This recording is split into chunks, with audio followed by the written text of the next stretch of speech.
Hi, Sean. Hi, Mike.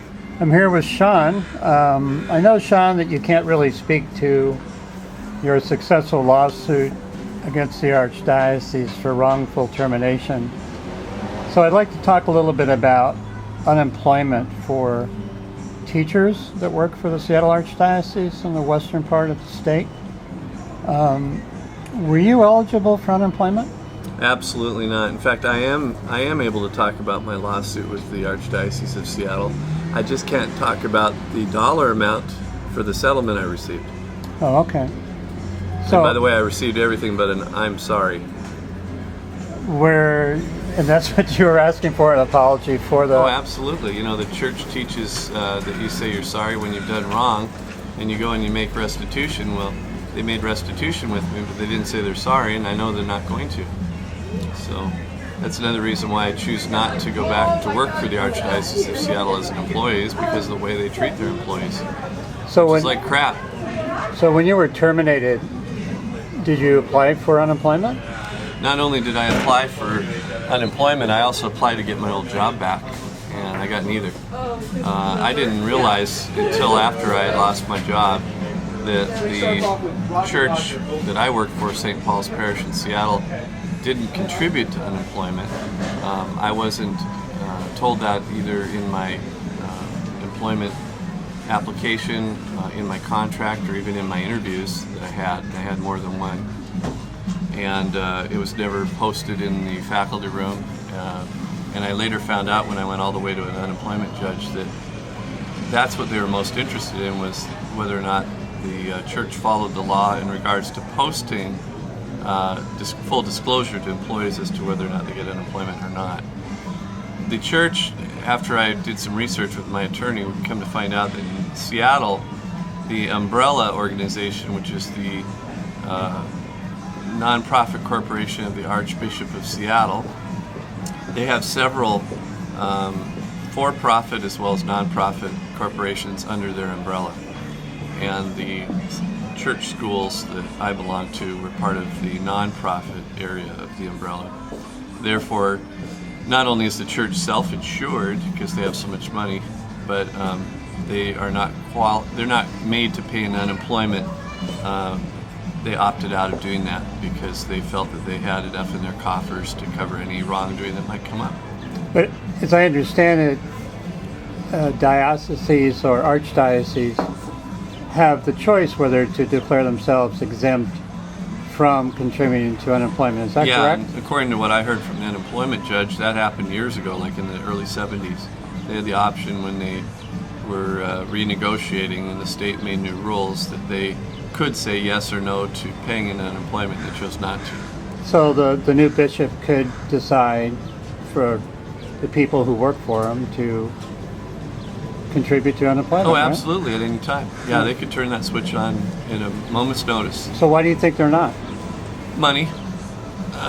As I've found out about church, and I have this belief, whether it's Catholic or Protestant or Jewish in this country, it's all about money. Sean, when you were working for the Archdiocese school, were you aware that you were not covered for unemployment should you become unemployed? Absolutely not. In fact, I found out through the unemployment judge that I talked to that they should have fully disclosed that to me by law when I became an employee of the Archdiocese of Seattle. That means that they had to post a poster in the faculty room break room announcing that. And secondly, it should have been disclosed to me both verbally and in writing at the time that I was hired in my teaching contract, and it wasn't. Now that I've made a big deal of it, suddenly these posters are appearing in faculty lunchrooms, and they're making sure to disclose that. Would you have taken the job had you known you didn't have that security? Absolutely not. And I wouldn't have taken it because it's not as far as I'm concerned, it's a right of the employees in this state of Washington that if they've put in, 40 to 60 hours a week for a couple of years, that they should be able to draw unemployment just like everybody else, regardless of the fact that you work for a religious organization. And see, other staff don't know that either. It's not just the teachers, it's all staff, even janitors. Well, if they, some people who work for the Archdiocese are covered, though. yeah, but it depends on if they're working for the part of the corporation with under that umbrella that's nonprofit or for-profit. Just like when we did an asset search during my lawsuit, we found out that the Archdiocese owns a lot of property here in Seattle, for example, that they pay property tax on, but there's also church schools where they don't. So it's to their benefit to get as many of these things that they own under a nonprofit status and avoid paying taxes. And that's what blows me away. They're not paying property taxes, yet they're not paying in unemployment. And then you got the average place like, say, the Starbucks, where the owner is paying both sales tax and they're paying property tax, and they're also having to pay unemployment for their employees. So they're getting it two ways. I think you mentioned earlier that a number of bishops have spoken out, as well as decided that their employees in their diocese or archdiocese will be covered. From what I read this week, there were 4 archbishops in Wisconsin and in New Hampshire that came out and said, hey, it's an issue of equity and fairness. We need to pay our employees unemployment. And I thought, well, why not here? You know, why the double-edged sword? Why the double-edged message? You know, it's okay if you're an employee over in the Midwest, but not here on the West Coast. Do we dress differently? Do we talk differently? No. Are we richer than they are? Who knows? We've got Boeing and Microsoft out here, but, you know, why the inequity? And yet the church teaches being equitable and fair and doing what's just, and yet they say it out of one side of their face and they don't do it out of the other. Yeah, I've also talked to different teachers who work in the Archdiocese to hear that they're paid maybe 80% to 90% of what their contemporaries in the public school system would be. A number of them salaries are frozen. They're afraid to speak up.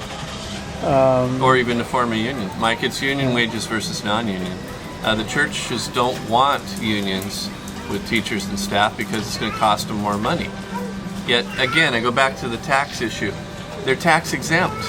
So they do have the money compared to the average Joe on the street who tries to run a business. You know, hang out a sign and open a business. To do something for employees other than fog and mirror would be nice. 3.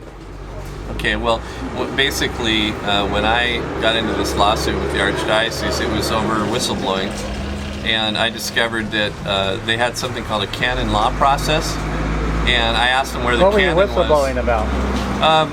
Whistleblowing was about turning in our principal at the school for wrongdoing, where he was using employee matching funds for field trips rather than using them for the quote-unquote scholarship program that he claimed was happening with the 7th and 8th grade field trips. And there was an inequitable distribution of funds to different families within the parish.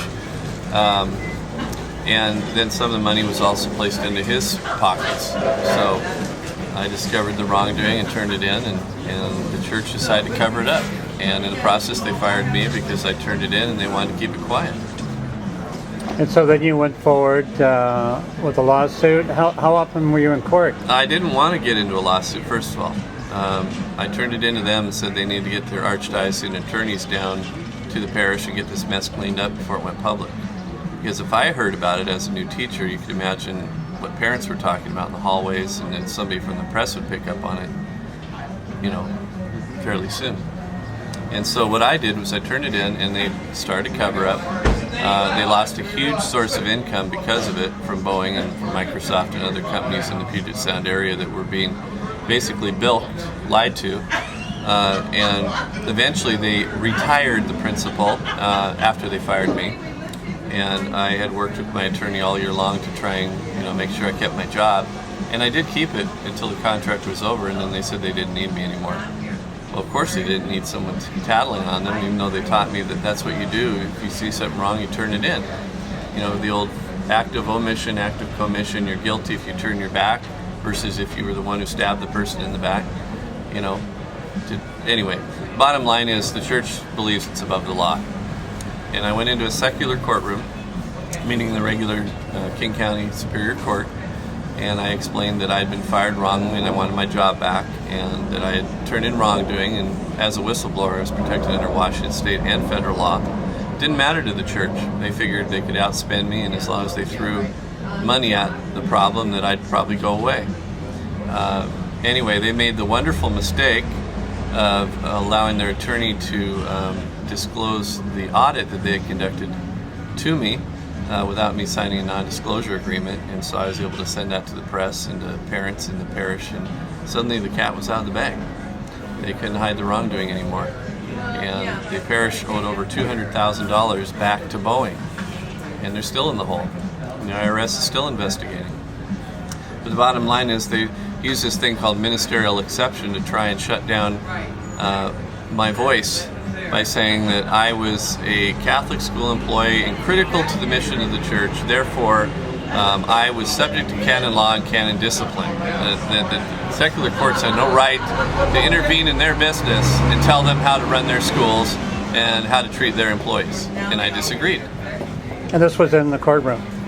Correct. And I told them I didn't sign away my rights at the front door just because I became a Catholic school teacher.